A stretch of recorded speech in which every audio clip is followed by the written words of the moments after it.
Hello. You're welcome back again to this YouTube channel. And if you're new here, you're highly welcome. Please do well to hit the subscribe button and also click on the notification bell so you'll be notified whenever I drop a new video. So in this video, we'll be learning how to sew a corset after using the Dartless method for cutting out a corset. So if this is something you're interested in, do well and keep watching, and also do not touch the dial, baby. Okay, so let's dive right in. Okay, so there's already a video on my YouTube channel on how this corset was drafted out using the Dartless method. So if you've not watched that video, the link is on the comment section. It's pinned on the comment section or on the description box. Go ahead and watch it so you would understand where we're coming from and where we are going to, because this video right here only has to do with the sewing, the putting together of this corset. So without boring you out with much talks and all of that, so let's dive right into the sewing video. So like I earlier stated, make sure you notch where the shoulder is at the armhole. You have to notch it. Just give it a knitting notch so you know the midpoint of the shoulder. So at this point, you remove the pattern paper, and I'll go ahead and open this up. This has to do with the main nets and the lining nets. I cut out two for this yoke. So I'll go ahead and bring in the other yoke that is serving as the lining, and I'll place it like this. So for this yoke, for this nude net, you will have to choose the part you want to be the wrong side, because they are all the same thing. There is no wrong side, there's no right side, so you have to pick one side. So for me, this would be the wrong side, so I'll go ahead and stitch around the neckline, and I'll also close up the left side of the center back, because that's where I'll be sewing in the pom-pom bodice that I'll be making. I don't know the name, but I call it pom-pom. Then after doing all of that, for the sides, I'll just close it up with 1/2 inch, close up the sides with 1/2 inch. And then for the right side of the center back, this will be sewing in the button holes. So I went ahead to cut out a long piece of the nude net. I used to sew this long strip. Can you see it? So next, I'm going to bring in the yoke, because that's where I'll be sewing in the buttonholes on the right side precisely.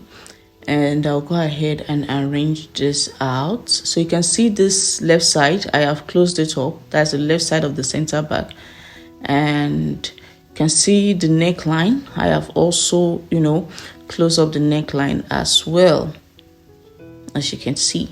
So I'll bring in the right side of the center back right now. And for the buttonholes, initially I made it 2 inches, but I changed to 2.5 inches.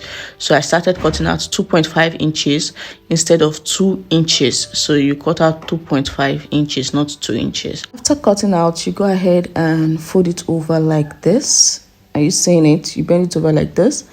And then you're going to sandwich it, more of like it's going to be, after folding it over or bending it over like this, it's, arrange it like this.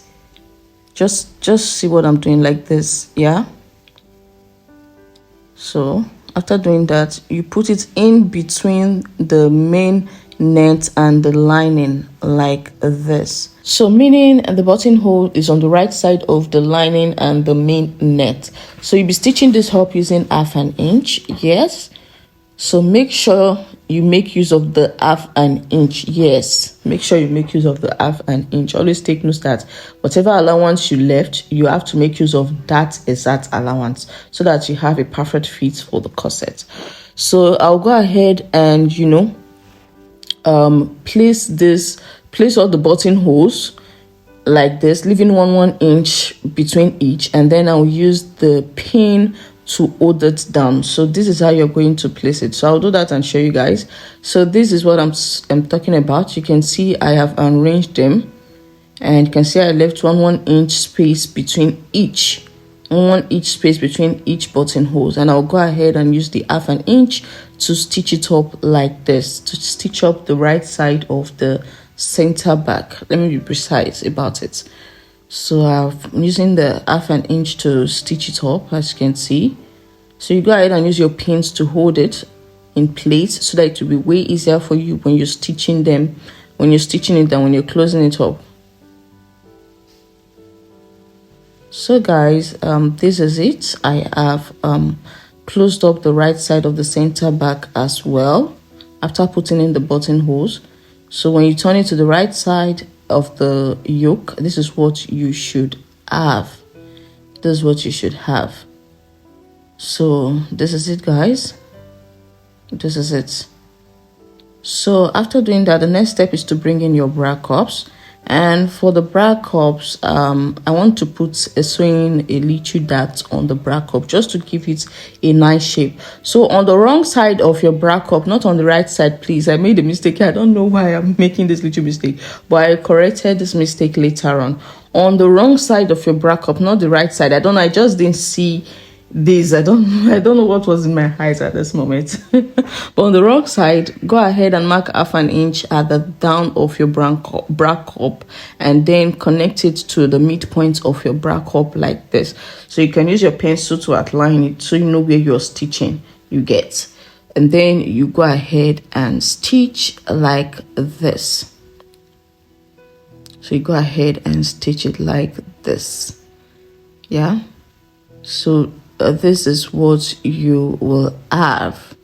So it gives the bra cup more nicer curve for, you know, fitting. I feel so. Now it's time to get the fabric to cover up the bra cup. So I'm making use of the Ankara for the fabric that I'll use to cover up the bra cup. So you go ahead and fold it into two like this, and then you fold it again like this.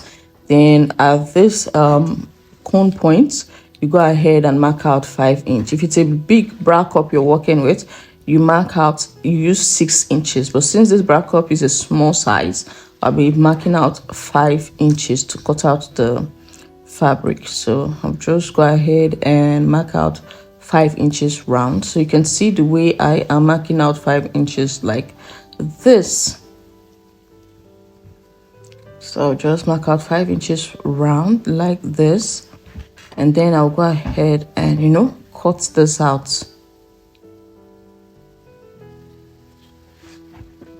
So I'll go ahead and cut this out like this, and this is it. You're going to cut out 4 of this fabric here. So before using the fabric to cover up the Ankara and then stitching, because I'll be stitching, you know, sometimes some people use glue to, you know, put the fabric on the bra cup. For me, I love to stitch it round. So before doing that, you would have to sew a little dart on the fabric. So you go ahead and fold the fabric over like this into 2, and then you bring in your tape and mark out about 1/2 inch or 0.75. I think 0.75 will be better for the dart. And then you do the same thing on the upper side of the fabric like this, and you also connect it to the midpoint of the fabric. On the wrong side, you're stitching this on the wrong side of the fabric, yeah, and you go ahead and stitch. So this is me stitching. So you're going to be stitching the 4 fabrics like this. You'll be stitching the 4 fabrics like this that you're going to use for the bra cup section. 4 of them, 4 of this fabric, you get.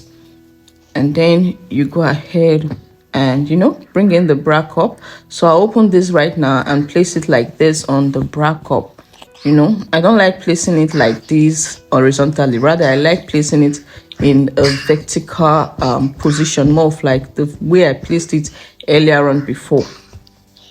So this is me sewing the rest fabric for the bra cup section, and as you can see, I'm making use of the 0.75 for the darts, for the, you know, dart stitching on the fabric. And like I earlier stated, I'll be placing this vertically on the bra cup like this. Yes, this is how I like it to be placed. So I went ahead and stitched this round 2 the bra cup on the edge of the bra cup, that is about using about 0.25. So right now I'm bringing out the fabric for the front pattern, the front part, and this is the lining precisely. You know, I cut out the crepe as the lining and the main fabric, so this is the lining part, which of course I went ahead to iron in ST. I have ironed ST on it as well. So on this lining I'll be sewing in the boning channels. So for the boning channels, you have to know how wide your boning is. So for this boning is about 0.25 inch wide. So meaning the boning channel should be about 0.5 inches. So you can decide however style lines you want for your boning channels, how you want your boning channels to be, and you can decide to even sew your boning channels on the right side of your fabric. So it all depends on what you want, but for me, I don't want the boning channels to show on both sides, so I'm just sewing this on the wrong side of the lining. Yeah, so you go ahead and fold over your boning channels like this, and you stitch it down, and then you go ahead and turn it over like this and also stitch it down. So I'll do that and come back and show you. So this is it, guys. I just want 3 of this for the boning channels. So it depends on the look you are going for. That's how you decide where you want to sew in your boning channels. So right now you can decide to put in your bonings, or you can put in your bonings after sewing the bra cup. So if you want to put in your bonings before sewing the bra cup, you can just go ahead and put it in like this, and make sure you cover the tips of your boning with a paper tape to avoid, you know, poking you or your client. And also make sure you leave about 0.75 inch at the top here and half an inch at this down for sewing allowance. So after putting in your boning, this is what you should have. So to relax this, use a steaming iron, or if you don't have a steaming iron, you put a wet cloth over it and iron. Right now I'll bring in the bra cups, which have been covered with the fabric, which is the Ankara, of course, and it's time to cut out the excess. So when cutting out the excess, you can leave about 0.5 inch around it or 0.25 inch, but just make sure you shall leave few inches around it. Yeah, but it should not be more than 0.5 inch. You just leave it round the bra cup like this while cutting off the excess. So after doing this, you go ahead and bring in those remaining 2 pieces for this bra cup as well. That is going to be the lining, and you also place it on this bra cup and trace exactly what you have. You trim exactly what you have here. You place it on the bra cup and trim exactly. So for the bra cup, you go ahead and fold it over like this and notch the midpoint. This would make it easier for sewing this into the fabric. And I'll go ahead and bring in the main fabric, because that is where the bra cup is going to be sewn into. And I will also go ahead and notch the midpoint of the bra section of the main fabric like this. So you go ahead and notch the midpoint of the bra section of the main fabric. So this is what I have. So you go ahead and bring in the bra cup. It's time to stitch it to the main fabric, and then you place it like this, making sure the midpoints are lined against each other. They're lying on each other, and you go ahead and bend it around like this. So take note that you'll be using half an inch. So it's best you indicate your half an inch. You mark out your half an inch with your chalk on your main fabric or on your bra cup, so you don't make a mistake. Yeah, so you use exactly the half an inch, because you want to eliminate any form of excess on this corset. Yes, you want to avoid any form of excess as much as possible. So you outline the half an inch so you can sew. So you make sure you are sewing on the half an inch sewing allowance. So you go ahead and attach the bra cup round like this, and you go ahead and stitch it round on the wrong side, and you do the same thing for the other bra cup as well. So you stitch it on the wrong side using the half an inch sewing allowance, and make sure the midpoint matches with each other. That is, the midpoint of the bra cup is lying on the midpoint of the main fabric. So this is it, guys. I have stitched it round on the wrong side, as you can see. So since I forgot to show you how to trim off the excess from the lining of the bra cup, I had to keep this particular one to show you how to do it. Unfortunately, I've already stitched the bra cup to the main fabric here. So I'll just go ahead and place the lining like this just to trim off the excess. So it's best you do this before sewing in the bra cup. So I'll go ahead and use the pin to hold it down like this. So you just hold it down. So I'm trimming exactly the same thing that I also trimmed out on the bra cup, but you need this main bra cup as a guide. Yes. So I'll go ahead and use my pin to pin it around. And while doing that, make sure the center, that is the deepest part of the bra cup, is relaxed inside. And you go ahead and trim off the excess. So it should be relaxed deep inside, should not be dragging, you get. So I'll go ahead and trim off this excess using the main bra cup as a guide. So this is what I have. So I'll go ahead and take off the pin so that I can lift off the lining of this bra cup, because this lining part of the bra cup is going to be stitched to the lining of the fabric. So this is the lining of the fabric, which of course has the boning channels, and as you can see, I have stitched one side of the bra cup, and I'll go ahead and do same on the other side of the bra cup. Yeah, and make sure you also notch the midpoints to be certain that is on the midpoint. So right now I brought in the pattern paper to explain something to you. So after placing the pattern paper, you can see that you need to cut off the excess from the top. You need to cut off excess from the top like this. Yeah, so I'll go ahead and bring in the yoke, because right now it's time to sew in the yoke. But before doing that, I'll go ahead and cut off this excess. So while cutting it off, make sure you're very careful, because you don't want to cut too deep. Just make sure you're very careful. So this is what I have right now, and I'll go ahead and bring in the yoke. So for the yoke, you're going to be putting the yoke in between the main fabric and the lining like this. So you go ahead and use your pins to secure the yoke to this main fabric. Yeah, use your pins to secure it, and then you bring in the lining as well and place it like this. So the yoke should be in between the right side of the lining and the right side of the main fabric, and you go ahead and stitch up the top and also close up the sides as well, using about ½ an inch for closing up the sides. And for the down, there is no need of closing up the down, because you'll be turning this over and using a bias to turn the down. So I'll be using Ankara bias to turn the down once I flip this over to the right side. So just go ahead and close up the top and also close up the sides using ½ an inch. Always indicate the ½ an inch to eliminate any form of excess. So you can see what I have here. I have closed up the top, and you can see that the yoke is in between. Yeah, so before closing up the sides, you would want to notch the top like this, or zip the top like this, to make the lining relax. And while zipping, make sure you don't cut through the stitches. Yeah, you don't want to cut through the stitches. And then you go ahead and top stitch on the lining, making sure this ½ an inch is on the lining side, while top stitching using about 0.25 inches. And after doing that, you go ahead and iron. And after ironing, you can now turn to the wrong side and close up the sides using ½ an inch, then turn over and use the bias to turn the tip. So you can see what I have here.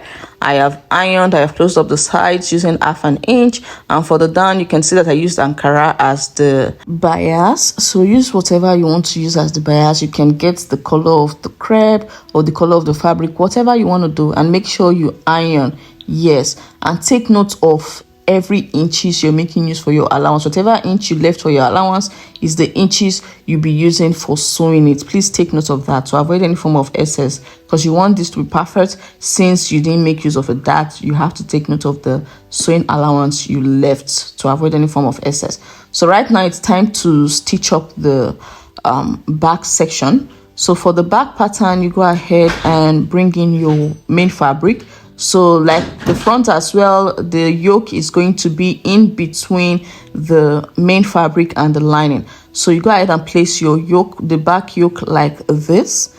And for the back yoke, make sure the center back is starting from the point you notch for your zipper allowance. That is if you're putting a zip like me. If you're not putting a zip, no problem. Go ahead and arrange the yoke carefully to make sure you get exactly what you want. So this is what I have here.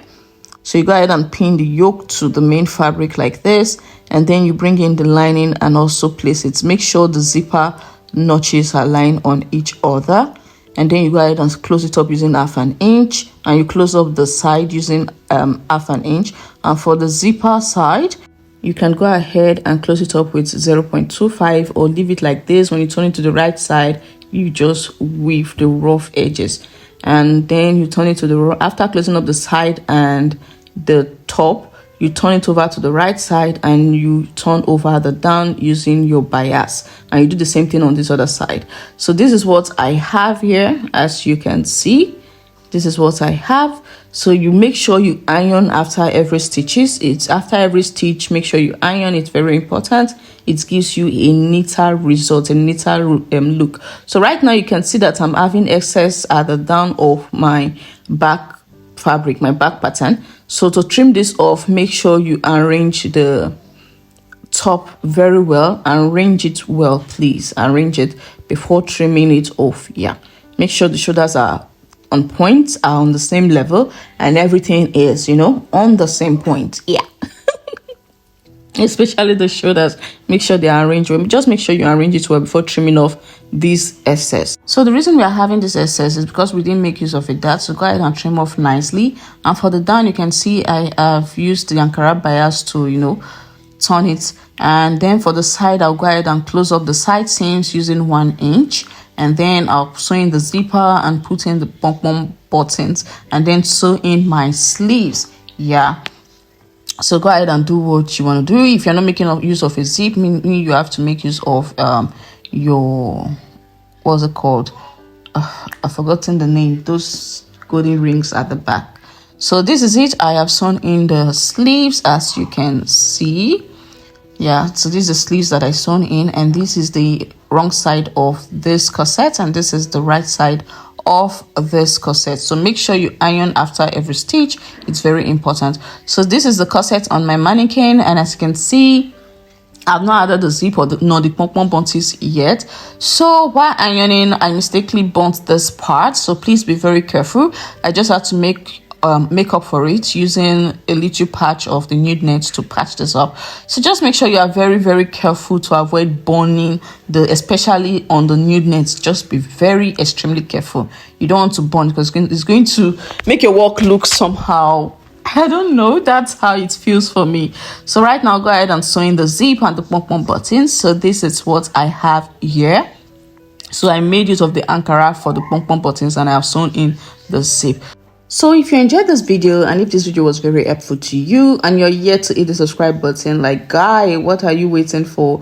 Hit the subscribe button and give this video a thumbs up. Yay! So guys, this is what I have here. This is the front of the corset on the mannequin. So you can just make use of this as a top, or a top and skirt, or you can sew this to a skirt to, you know, form a dress or a gown. Whichever you want, you are free to do so. But for me, I decided on using this to make a dress, which I went ahead to do. And this is what I have. I added the appliques, the drapings, and I also did some form of hip padding on this dress. So I think I'll make a detailed video on how to do a perfect hip padding on your dress, or use it to make a hip tight, whichever you want to achieve, whichever you want to make use of, no problem. So this is the beautiful dress that, you know, I ended up making, and this is the back of it. So see you on my next video. Love ya. Mwah.